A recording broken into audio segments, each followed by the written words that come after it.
Hello बच्चे party, welcome to Smart Ninjas. आज का टॉपिक है इम्यूनिटी और हम इसे अच्छे से रिवाइज करने जा रहे हैं। ठीक है, देखो, every day we are expose to large number of infectious agents. अच्छा, हमें ये चीज़ पता है ना, जब हम रोज के जीवन में क्या होता है कि हम बहुत तरीके के इन्फेक्शियस एजेंट से जो है हमारा पाला पड़ता है उससे, लेकिन होता क्या है, उनमें से कुछ ही ऐसे एक्सपोजर्स होते हैं जिनकी वजह से हम बीमार होते हैं। ठीक, अब ऐसा क्यों होता है?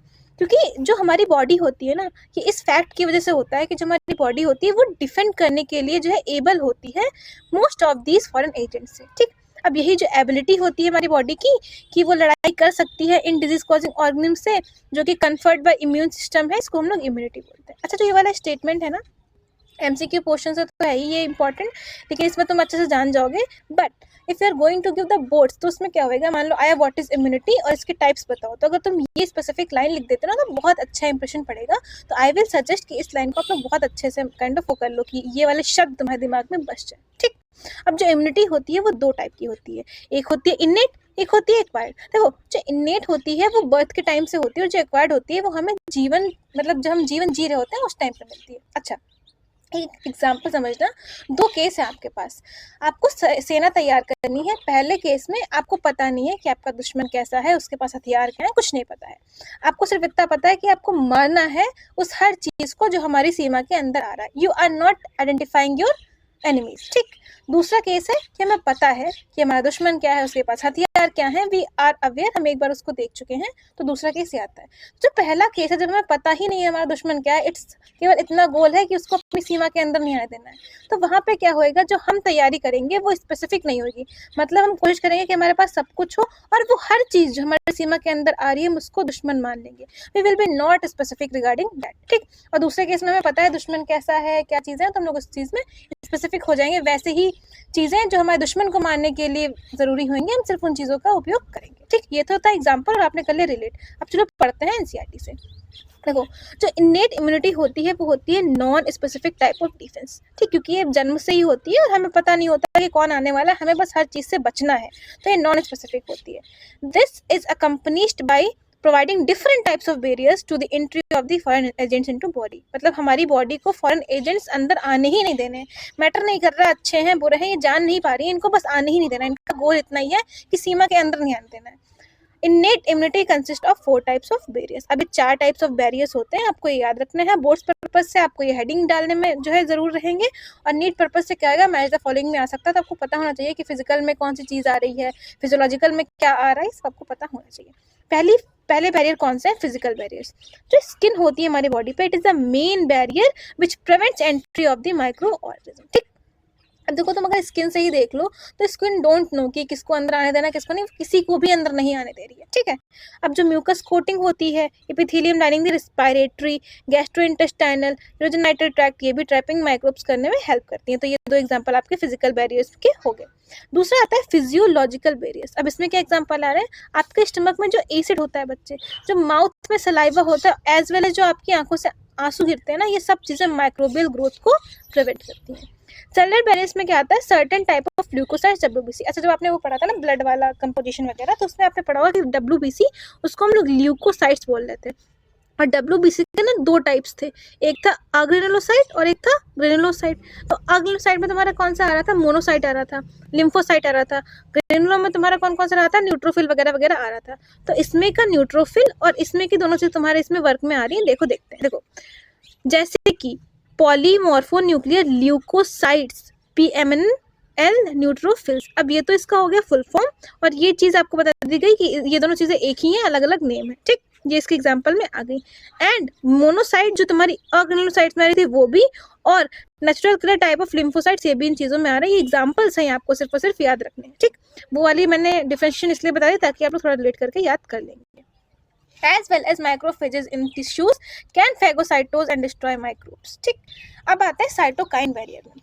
Virus infected cells secrete proteins called interferons which protect non-infected cells from further viral infection। अब इस चीज को समझना, मान लो एक कोई सेल है, ठीक, अब इसको वायरस ने इन्फेक्ट कर दिया है। अब ये क्या है, चाहती है कि मेरे जो नेबर्स हैं वो इन्फेक्ट ना हो पाए, तो ये वाली सेल जो इन्फेक्टेड है ऑलरेडी, कुछ ऐसे प्रोटीन सिक्रीट करेगी जिसको हम लोग इंटरफेरेंस बोल रहे हैं, कि इन मतलब इन सेल्स को जो नॉन इन्फेक्टेड है वो प्रोटेक्ट हो जाएंगी फर्दर इन्फेक्शन से। कहने का मतलब ये है वो सेल जो खुद ग्रसित है वो दूसरों को बचा रही है, वो अपने नेबर्स को इन चीज़ों से इन्फेक्शन से बचा रही है। ठीक है, ये होगा तुम्हारे 4 बैरियर्स किसके, इननेट वाले के। अब आते हैं एक्वायर्ड इम्यूनिटी पे। देखो जो एक्वायर्ड इम्यूनिटी होती है वो होती है पैथोजन स्पेसिफिक, ये दूसरी वाली सेना जिसमें हमें पता होता है कि एक बार हम मिल चुके होते हैं अपने दुश्मन से, वो वाली है। ठीक है, it is characterized by memory. इसका मतलब ये है कि जो हमारी बॉडी है जब पहली बार पैथोजन से इनकाउंटर होता है उसका, तो एक रिस्पॉन्स प्रोड्यूस करती है, इसको हम लोग प्राइमरी रिस्पॉन्स बोलते हैं, और ये बहुत लो इंटेंसिटी का होता है। मतलब मान लो वी हैव सीन आवर दुश्मन कि ये हैं, हमने देख लिया है, हमें पता है इनके बारे में, लेकिन वो बहुत लो इंटेंसिटी है कि हम उनसे लड़े नहीं, हम बस उनको जान गए। ठीक है, अब जब हम दोबारा उनसे लड़ेंगे हमें पता है कि दुश्मन दोबारा आ सकता है, क्योंकि हम जानते हैं, हम अच्छे से अपने आप को तैयार कर लेंगे, हमारी इंटेंसिटी ज़्यादा अच्छी हो जाएगी, अब हम उनको मारने के ज़्यादा सक्षम हो जाएंगे। तो that is the secondary one. Primary समझ में आ गया, वो लो इंटेंसिटी का है। अब subsequent encounter with the same pathogen एलिसिट्स a highly intensified secondary, या फिर सेकेंडरी वालों को हम लोग एनेमनेस्टिक रिस्पॉन्स बोल रहे हैं। ये इस फैक्ट से है कि जो हमारी बॉडी है वो उसके पास पहले वाले इनकाउंटर की मेमोरी होगी, वो तैयार, तो सेकेंडरी वाले में वो अच्छे से मार गिरा देगी। ठीक, the primary and secondary immune responses are carried out with the help of 2 special types of lymphocyte, B lymphocyte और टी लिम्फोसाइट। वही ल्यूकोसाइट में जो अग्लिनोसाइट्स था उसमें जो 2 एग्जाम्पल्स आ रहे थे, मोनोसाइट्स और लिम्फोसाइट, तो लिम्फोसाइट वाले में जो आपकी 2 हैं बी और टी, वो यहाँ पे हेल्प कर रही हैं। ठीक, अब देखो the B lymphocyte produce an army of, अब ये तुम्हें याद रखना, जो बी है वो प्रोड्यूस कर रही है आर्मी, और जो टी है वो प्रोड्यूस नहीं कर रही है मगर वो हेल्प कर रही होती है। देखो the B lymphocytes produce an army of proteins in response to pathogen into our blood to fight with them, और इस चीज़ को हम लोग एंटीबॉडीज बोलते हैं। जो टी सेल्स होती है वो एंटीबॉडीज को सिक्रीट नहीं करती है, मगर वो बी सेल्स की हेल्प करती हैं कि वो उनको बना सके। ठीक, बी सेल का काम है बनाना, बीफ, अब तुम बी फॉर बनाना हो जाएगा, बी मतलब बना रही है, टी सेल्स उनकी हेल्प कर रही है। अब एंटीबॉडी के स्ट्रक्चर के बारे में बताया गया कि जो एंटीबॉडी है, एक मिनट बच्चे, sorry, each antibody molecule has 4 peptide chains. अब हर एंटीबॉडी मॉलिक्यूल के 4 पेप्टाइड चेन्स होती हैं, उनमें से जो 2 होती हैं वो लाइट चेन्स होती हैं और 2 होती हैं वो हैवी चेन्स होती हैं। एग्जाम्पल भी बोर्ड, सॉरी ये वाला क्वेश्चन भी जो है बोर्ड में आता है, तो कोशिश ये करना ये डायग्राम बना देना, तो अच्छे मार्क्स मिल जाते हैं। ठीक है, इसीलिए क्योंकि 2 हैवी हैं और 2 लाइट हैं, इसलिए इसको H2L2 बोल रहे हैं। Different types of antibodies are produced in our body. कुछ एग्जाम्पल दे रखे हैं जैसे कि IgA, IgM, IgE, IgG are some of them. अब एक एंटीबॉडी का कार्टूनिश सा आपका फिगर दे रखा है, ये है आपका, भी समझेंगे इसको भी। देखो ये तुम्हारी लाइट चेन्स है, ये तुम्हारी हैवी चेन्स है, ये तुम्हें समझ में आ रहा है। ये बॉन्ड्स याद रखने हैं आपको बच्चे, और ये आपको याद रखना है कि देखो ये N है, N टर्मिनल है, ये C टर्मिनल है, ये एंटीजन बाइंडिंग साइट्स हैं आपकी। नीट में क्या होता है कि डायग्राम्स आते हैं, देन आपको लेबलिंग करनी होती है, तो वो भी आपको अच्छे से ध्यान रखनी होती है, एज वेल एज कौन से बॉन्ड्स प्रेजेंट है, सल्फर के बॉन्ड प्रेजेंट है, डाइसल्फाइड बॉन्ड है, आपको ये भी याद रखना है। ठीक, अब देखो because these antibodies are found in the blood, क्योंकि ये जो एंटीबॉडीज हैं वो ब्लड में पाई जा रही हैं, इसीलिए इस रिस्पॉन्स को हम लोग ह्यूमरल इम्यून रिस्पॉन्स बोल सकते हैं। एक तो ये अजर्जेंटेशन का क्वेश्चन हो गया, दूसरा स्टेटमेंट का भी हो गया, इसमें इधर उधर वर्ड्स कर दिए तो स्टेटमेंट गलत हो जाएगा। This is one of the 2 types of और acquired immuno response, antibody mediated.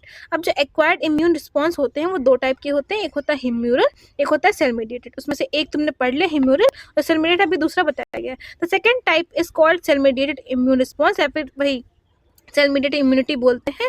अब जो टी लिम्फोसाइट है ना बच्चे, वो इस वाले को मीडिएट कर रही है। दिस इज वेरी इंपॉर्टेंट, आपको याद रखना है जो दूसरा वाला रिस्पॉन्स है दैट इज CMI, उसको कौन मीडिएट कर रहा है, उसको टी लिम्फोसाइट मीडिएट कर रही है। Very often when some human organ जैसे कि हार्ट हो गया, आई, लीवर, किडनी, ये सब जब ये फंक्शन नहीं कर पाती हैं, तो जब ट्रांसप्लांटेशन होता है तो सिर्फ एक ही यही तुम्हारा जो है रास्ता बचता है, जब ये वाले ऑर्गन्स फेल कर जाते हैं कि अब हमें ट्रांसप्लांटेशन कराना ही पड़ेगा। जब हम ये वाली प्रोसेस कराते हैं ना, तो यही वाली immunity that is T lymphocyte वाली जो इम्यूनिटी होती है वही वर्क करती है। ठीक, graft from just any source, चाहे वो एनिमल हो, चाहे वो प्राइमेट हो, या फिर किसी भी ह्यूमन बीइंग से, can not be made, the graft would be rejected sooner और लेटर, चाहे अभी चाहे बाद में। टिश्यू मैचिंग कराना, ब्लड ग्रुप की मैचिंग कराना, ये बहुत ज़रूरी होता है। अगर हमने ये सब नहीं करवाया ना तो दिक्कत कर सकते हैं ना कि बी वाले को हम लोग ए वाला दे दे रहे हैं, वो मर जाएगा उसी से ट्रांसप्लांटेशन से, तो बहुत दूर की बात हो जाती है उसके बाद। Tissue matching, blood group matching are essential before undertaking any graft या transplant, and even after this the patient have to take immunosuppressants in all his her life. ठीक, ताकि गलती से भी जो हमने लगाया है ऑर्गन ट्रांसप्लांट किया है उससे अगर थोड़ा बहुत वो हो रहा है, दिक्कत हो रहा है, तो वो मतलब फैटाल ना हो सके। जो बॉडी है ना वो खुद की चीज़ों में और दूसरों की चीज़ों में, यानी कि जो खुद की नहीं है नॉन सेल्फ में, अच्छे से डिफ्रेंशिएट कर सकती है। और सेल मीडिएटेड इम्यून रिस्पॉन्स का इसमें बहुत ज़्यादा मतलब वो रहती है, भागीदारी रहती है, जिम्मेदार रहता है ग्राफ्ट इंजेक्शन के लिए। ठीक, आपको ये चीज़ याद रखनी है। ठीक, अब देखो आते हैं एक्टिव एंड पैसिव इम्यूनिटी पे। When a host is exposed to antigens which may be in the form of living or dead microbes or other proteins, antibodies are produced in the host body, इसको हम active immunity बोलते हैं। देखो होता क्या है, अगर हम ऐसा कर रहे हैं कि हम डायरेक्ट एक्सपोजर नहीं करवा रहे हैं, मतलब हम सिर्फ उसको बता दे रहे हैं देखो ये चीज़ है और तुमको खुद से एंटीबॉडी प्रोड्यूस करनी है बॉडी को, उसको सिर्फ बता दिया जा करके, तो वो होती है एक्टिव इम्यूनिटी। दूसरे केस ऐसे आते हैं कि उनके पास टाइम ही नहीं होता है कि हम इसको देखें, एंटीबॉडी बनाएं, बॉडी के पास टाइम नहीं होता है, तो उसमें झट से जो है वही डाल दी जाती है एंटीबॉडी की, मतलब रेडीमेड होती है वो, उसको दे दी जाती है। ठीक, इसलिए एक्टिव वाली क्या है तुम्हारी, वहाँ पे कुछ या तो लिविंग फॉर्म में डाल देते हैं तो मार के डाल देते हैं, ताकि तुम्हारी बॉडी देख ले अच्छा ये चीज़ है और इसके खिलाफ एंटीबॉडी तुम्हारी बॉडी बना ले। इस टाइप की इम्यूनिटी एक्टिव इम्यूनिटी कहलाती है। एक्टिव इम्यूनिटी स्लो होती है, क्योंकि जाहिर सी बात है बॉडी के अंदर जाएगा, देखेगा क्या है, जांच पड़ताल होगी, फिर एंटीबॉडीज बनेंगी, and takes time to give its full effective response, और टाइम लेता है। Injecting the microbes deliberately during immunization और infection organism gaining access into body during natural infection induce active immunity. देखो अगर हम डेलिबरेटली कुछ माइक्रोब डाल लें हमारी बॉडी में, ठीक है, या इन्फेक्शियस ऑर्गेनिज्म डाल लें कि देखो ये है, तो तुम्हारी बॉडी देखेगी, उसमें नेचुरल इन्फेक्शन होएगा और नेचुरल तरीके से एंटीबॉडीज उसमें बनेंगी। ठीक, और उसकी वजह से तुम्हारा जो एक्टिव इम्यूनिटी है वो इंड्यूस होगी। लेकिन दूसरा केस क्या आता है कि हमने रेडीमेड एंटीबॉडीज डाल दी कि देखो अब तुमको कुछ करने की जरूरत नहीं है, तुमको मैं पहले से एंटीबॉडी दिए दे रहा हूँ, तो वो तुम्हारी चीज पैसिव इम्यूनिटी में आ जाएगी। ठीक, अब देखो जो एलिश फ्रूट कोलेस्ट्रम होता है, जो हमारी मम्मा लोग मतलब सिक्रीट करती हैं during initial days of lactation, उसमें बहुत सारी जो है बंटन एंटीबॉडीज होती है कि जो न्यूबॉर्न बेबी होता है ना उसका इतना एक्सपोजर नहीं हुआ होता है, he needs these kind of things, और वो आता है तुम्हारा पैसिव इम्यूनिटी, उनको चाहिए होती है उसकी, उस बच्चे की बॉडी यार कैसे, मतलब खुद सोच के देखो अभी उसका एक्सपोजर नहीं हुआ है, उसके में एक्टिव इम्यूनिटी जब तक बनेगी क्या पता तब तक कोई चीज़ आए और उसको खत्म कर देना, तो उससे अच्छा है कि उसको हम लोग रेडीमेड दे दें, तो वो क्या करती है, माँ ही देती है पोषण, वो माँ ही देती है वो एंटीबॉडीज। ठीक, माँ पहले से ही दे रही है अपने बच्चे की सुरक्षा के लिए। ठीक, by mother during the initial days of lactation has abundant antibodies, जिसको हम लोग IgA बोल रहे हैं, ये याद रखना, पूछा जा सकता है MCQs में कि मम्मा से कौन सी एंटीबॉडीज मिलती है, तो IgA होती है, to protect the infant. The fetus also receive some antibodies from their mother, कुछ और एंटीबॉडीज भी उसको मिलती है मम्मा से through the placenta during pregnancy. ठीक, और ये कुछ एग्जाम्पल्स हैं आपके पैसिव इम्यूनिटी के। देखो अब आते हैं वैक्सीनाइजेशन पे और इम्यूनाइजेशन पे।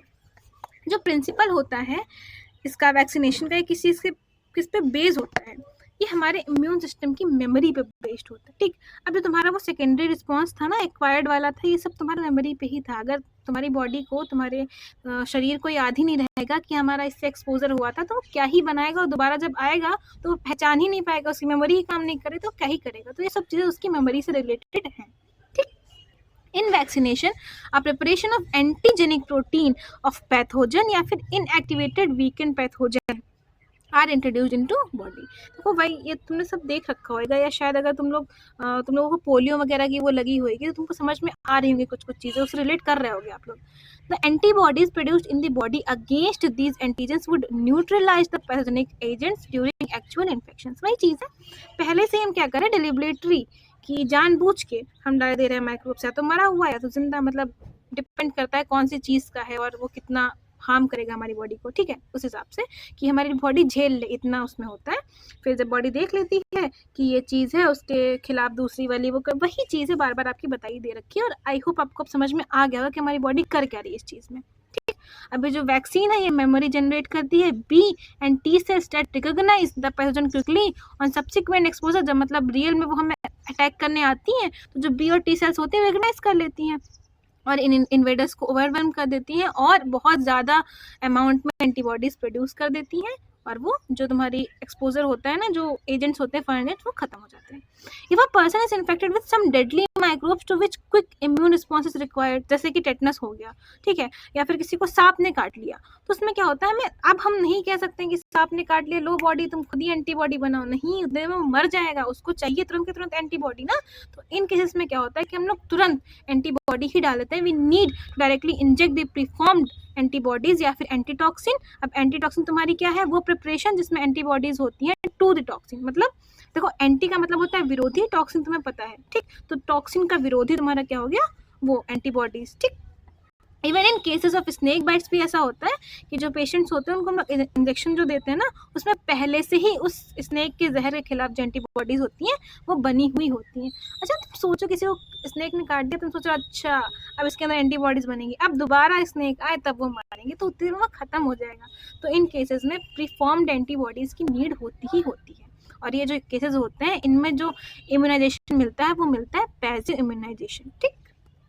अब देखो recombinant DNA technology has allowed the production of antigenic polypeptides of pathogen in bacteria या फिर yeast। अभी तुम्हारी जो टेक्नोलॉजी है इसके बारे में अभी हम गंभीरता से या ब्रीफली बात नहीं करते हैं, ये अभी आपके आगे आने वाले चैप्टर्स में है, आपको बस ये लाइन याद रखनी है। Vaccines producers using this approach allow large scale production and hence greater availability for immunization। Example आपका क्या दे रखा है इस बुक में, hepatitis B vaccine produced from meat. अब ये चीज़ याद रखना क्योंकि इसका तो एमसीक्यू आता ही आता है।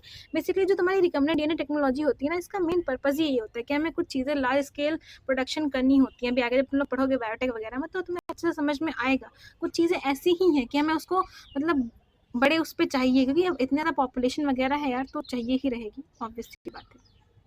अब आते हैं एलर्जीज पे। देखो when you have gone to a new place, जब भी तुम कभी किसी नई जगह गए होगे तुम्हें अचानक से छींकें आने लगी होंगी, ठीक। कोई रीज़न नहीं होगा उस चीज़ का, लेकिन तुम्हें आने लगी होंगी, और जब तुम वहाँ से हटे तो तुम्हारी वो सिम्टम्स डिसअपियर हो गई। क्या तुमको ये कभी हुआ है? नहीं हुआ है, फिर भी तुम इमेजिन करोगे आगे की जो बात है तुम्हें वैसे ही समझ में आएगी। सम ऑफ अस, हम लोगों में से कुछ ऐसे होते हैं बड़ी नाजुक कली होते हैं, they are sensitive to some particles in the environment. The above mentioned reaction could be because of allergy to pollen, mites etcetera, which are different in different places, ठीक। अब ये चीज़ तो कंफर्म नहीं है किस चीज़ की वजह से, पर हो सकता है तुम्हें पॉलन की वजह से एलर्जी हुई हो सकता है माइट की वजह से हुई हो, कोई भी चीज़ हो सकती है।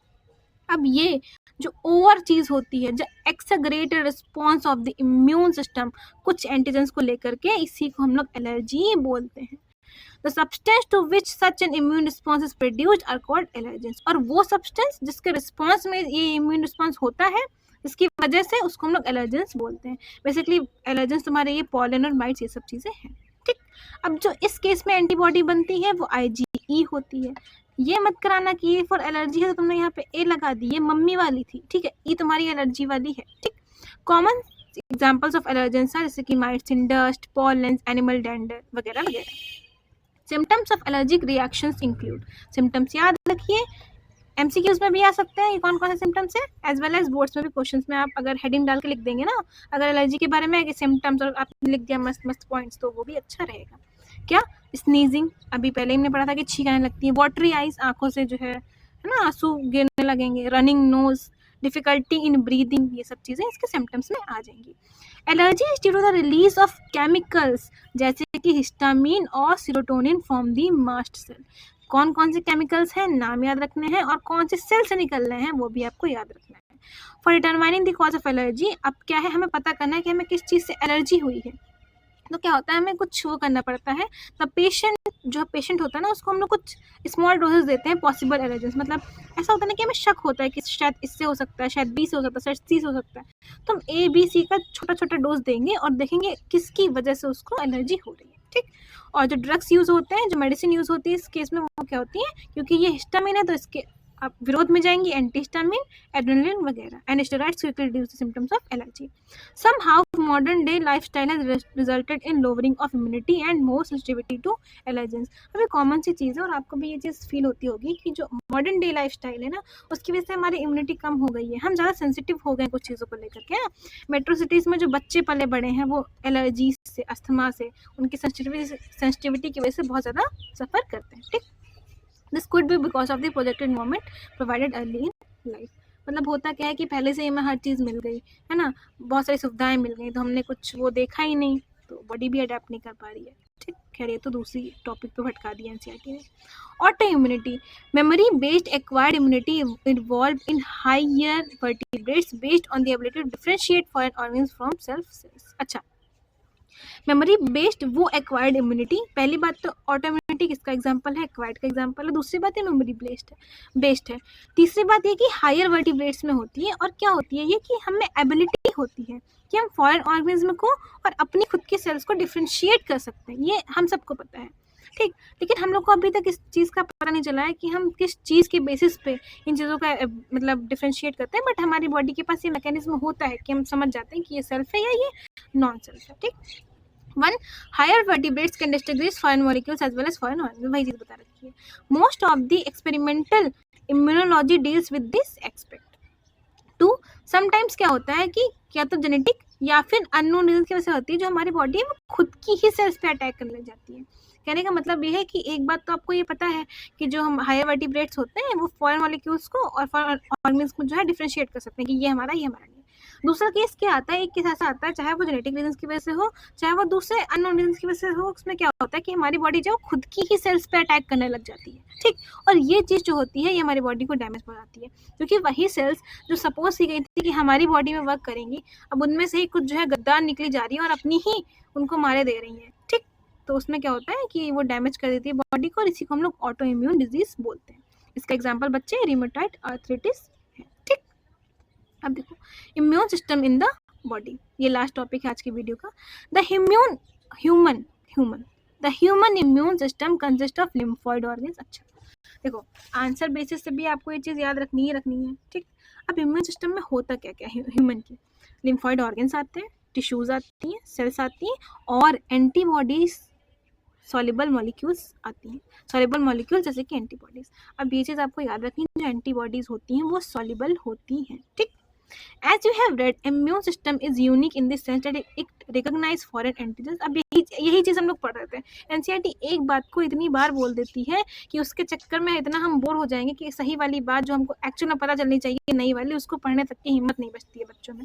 That's why it's important to read the NCERT। और अगर चीज़ें रिपीट होने लगे तो बोर होने की बजाय उसको स्किप कर दिया करो, अगर तुम्हें पता है कि ये वही चीज़ें जो रिपीट हो रही है, अच्छी चीज़ें या नई चीज़ें नहीं करनी है स्किप, पता चले वो स्किप कर दिया। चलो, the immune system also plays an important role in allergic reactions, we know, auto immune diseases और ऑर्गन ट्रांसप्लांट्स। हमें पता है कि जो हमारा इम्यून सिस्टम होता है उसका बहुत महत्वपूर्ण योगदान होता है एलर्जिक रिएक्शंस में भी, ऑटो इम्यून डिजीज में भी और ऑर्गन ट्रांसप्लांटेशन में भी। अब जो लिम्फॉइड ऑर्गन्स होती हैं उनका बता रखा है, ये वो ऑर्गन्स है जहाँ पे ऑरिजिन होती है या फिर मैचुरेशन होता है एंड प्रोलिफरेशन होता है हमारे लिम्फोसाइट्स का, ठीक। ये वो ऑर्गन्स हैं। अब प्राइमरी होते हैं, सेकेंडरी होते हैं। जो प्राइमरी लिम्फॉइड ऑर्गन्स होते हैं उनमें बोन मैरो आती है और थाइमस आती है। You have to learn the examples, कौन कौन सी, bone marrow as well as thymus. अभी प्राइमरी वाले में होता क्या है, इसमें जो इमेच्योर लिम्फोसाइट्स होती हैं वो डिफ्रेंशिएट करती हैं इनटू एंटीजन सेंसिटिव लिम्फोसाइट्स, ठीक है। देखो बच्चे प्राइमरी ऑर्गन्स में क्या हो रहा है, जो इमेच्योर, उनमें मेच्योरिटी नहीं है उन लिम्फोसाइट्स में, वो डिफ्रेंशिएट करती हैं और वो एंटीजन सेंसिटिव लिम्फोसाइट्स में कन्वर्ट हो जाती हैं प्राइमरी लिम्फोइड ऑर्गन में। अब इस मैचुरेशन के बाद जो लिम्फोसाइट्स होती हैं माइग्रेट करती हैं टू सेकेंडरी लिम्फोइड ऑर्गन्स। और सेकेंडरी लिम्फोइड ऑर्गन्स में तुम्हारा एग्जांपल क्या है, स्प्लीन है, लिम्फ नोड्स हैं, टॉन्सिल्स हैं, pairs passage of small intestine है, अपेंडिक्स है। पहली बात तो ये कि तुम्हें एग्जांपल्स याद रखने हैं, प्राइमरी में कौन आ रहा है, सेकेंडरी में कौन आ रहा है। दूसरी बात, प्राइमरी में बच्चों जो इमेच्योर लिम्फोसाइट्स हैं वो एंटीजन सेंसिटिव लिम्फोसाइट्स में कन्वर्ट हो रही हैं, वो मेच्योर हो रही हैं और ये मैच्योरिटी गेन करने के बाद ये कहाँ मूव कर रही है, कहाँ माइग्रेट कर रही है, सेकेंडरी लिम्फोइड ऑर्गन्स में माइग्रेट कर रही है, ठीक। अब सेकेंडरी लिम्फोइड ऑर्गन क्या प्रोवाइड कर रहा है, ये वो साइट प्रोवाइड कर रहा है जहाँ पे इंटरेक्ट करती हैं किससे, एंटीजन से, और फिर प्रोलिफरेट कर जाती है ताकि वह इफेक्टोसिस बन पाए, ठीक। द लोकेशन जो है तुम्हारी इसमें दे रखी है और ये चीज़ आपको याद रखनी है क्योंकि लेबलिंग के पर्पज से नीट में इंपॉर्टेंट है। ये आपके लिम्फ नोड्स हैं, या थाइमस है, लिम्फेटिक वेसल्स है। The bone marrow is the main lymphoid organ. देखो प्राइमरी में तुम्हारा बोन मैरो और थाइमस आ रहे थे और उसमें से जो बोन मैरो है वो मेन लिम्फोइड ऑर्गन है, where all blood cells including lymphocytes are produced, जहाँ पे उनका जन्म होता है, जहाँ पे वो प्रोड्यूस होती है। अभी जो थाइमस होता है लोब्ड ऑर्गन होता है, बाई लोब्ड नहीं है, लोब्ड है, हार्ट के पास है, आपको पिक्चर से क्लियर हो रहा होगा, और बीनीथ द ब्रेस्ट बोन है। ये भी आ सकता है क्वेश्चन कि किस उसके नीचे है, या नीचे है कि ऊपर है, मतलब जब स्टेटमेंट आते हैं ना तो ऐसी चीज़ें वो होती हैं, वो घुमाया जाता है, तो थोड़ा ध्यान रखना। तो thymus is quite larger the time of the birth, ये चीज़ बहुत नॉर्मल है, हम लोग को पता है, ये फैक्ट मे भी पता हो, आप लोगों को पता नहीं, बट ये अगर बायो आप पढ़ रहे हैं ना तो ये बहुत नॉर्मल सा फैक्ट है कि जो थाइमस होती है ना, जब जन्म होता है हमारा तो ये बड़ी होती है, और जब जैसे जैसे हमारा मतलब जीवन बढ़ता है वैसे वैसे इसका साइज घटने लगता है। ये चीज़ आपकी केमिकल कोऑर्डिनेशन वाले चैप्टर में बताई गई है, ठीक है। With age and by the time puberty ये बहुत ही छोटे साइज की हो जाती है। Both bone marrow and thymus provide micro environments for the development of and maturation of T lymphocytes. आपको ये बात भी याद रखनी है, जो प्राइमरी लिम्फोइड्स ऑर्गन है वो माइक्रो इन्वायरमेंट्स प्रोवाइड कर रही है ताकि वो डेवलपमेंट करा सके और मैचुरेशन करा सके टी लिम्फोसाइट्स का। अब जो स्प्लीन है जो कि आपकी सेकेंडरी लिम्फोइड ऑर्गन थी, is a large bean shaped organ. ये क्या करती है, इसमें मेनली लिम्फोसाइट्स होते हैं, ठीक, और it mainly contains lymphocytes and phagocytes, और ये फिल्टर की तरह एक्ट करती है। अब स्प्लीन तुम्हारी फिल्टर है, ये चीज़ आपको याद रखनी है, ठीक। Of the body by trapping blood born micro organ. देखो फिल्टर तो जाहिर सी बात है कुछ छान रही होगी, और छान रही होगी तो कुछ पकड़ रही होगी। क्या पकड़ रही है, क्या ट्रैप कर रही है, ब्लड बॉर्न माइक्रो ऑर्गन को कर रही है। अब जो स्प्लीन है उसके पास लिम्फोसाइट्स तो थे ही, फैगोसाइट्स भी थे, एज वेल एज इसके पास लार्ज रिजर्वायर प्रेजेंट है of erythrocytes. The lymph nodes are small. अब लिम्फ नोड्स के बारे में बताया गया कि वो स्मॉल हैं, सॉलिड स्ट्रक्चर्स हैं जो different points of lymphatic system पे प्रेजेंट होते हैं। जो लिम्फ नोड्स होते हैं वो भी ट्रैप कर रहे हैं माइक्रो ऑर्गन्स को या फिर दूसरे एंटीजन्स को, which happen to get into the lymph and tissue fluid, जो लिम्फ एंड टिश्यू फ्लूइड में जाने वाले होते हैं, ठीक है। Antigens trapped in the lymph nodes are responsible. अब देखो ये चीज़ बहुत अच्छी है कि वो कौन सी चीज़ है या एंटीजन्स कहाँ ट्रैप हो रहे हैं जो रिस्पॉन्सिबल हैं for the activation of lymphocytes present there, और जो इम्यून रिस्पॉन्स करवा रहे हैं। तो ये लिम्फ नोड है आपका जहाँ पे एंटीजन्स ट्रैप होते हैं और इसी की वजह से एक्टिवेशन होता है लिम्फोसाइट्स का, ठीक, और इसी की वजह से जो इम्यून रिस्पॉन्स है वो कॉज करता है। There is lymphoid tissue also located within the lining of major tracts, और ट्रैक्ट्स में कौन कौन आ रहा है, रेस्पिरेटरी ट्रैक्ट हो गया, डाइजेस्टिव ट्रैक्ट हो गया, यूरोजेनेटरी ट्रैक्ट हो गया, इसको हम लोग म्यूकोसा एसोसिएटेड लिम्फोइड टिश्यू कहते हैं इसको। अब इसका तो एक तो तुम्हें फुल फॉर्म याद रखना है, प्लस ये क्या चीज़ है याद रखनी है। ये तो कोई चुपके से दे रखा है तो ये चीज़ इंपॉर्टेंट भी बन जाती है, 1 मार्क क्वेश्चन भी बन जाता है बोर्ड्स में, एज वेल एज नीट में भी इसके एमसीक्यूज आ सकते हैं। अब ये क्या है, ये चीज़ भी याद रखनी है कि इसमें 50% ऑफ द लिम्फोइड टिश्यू का ये जो पोर्शन है वो कंस्टिट्यूट करता है, परसेंटेज आपको याद रखनी है। आई होप ये तुमको रिवाइज हो गया होगा अच्छे से आपको, ठीक है। Thank you so much for watching the video. Also don't forget to subscribe the channel, ठीक। Bye bye.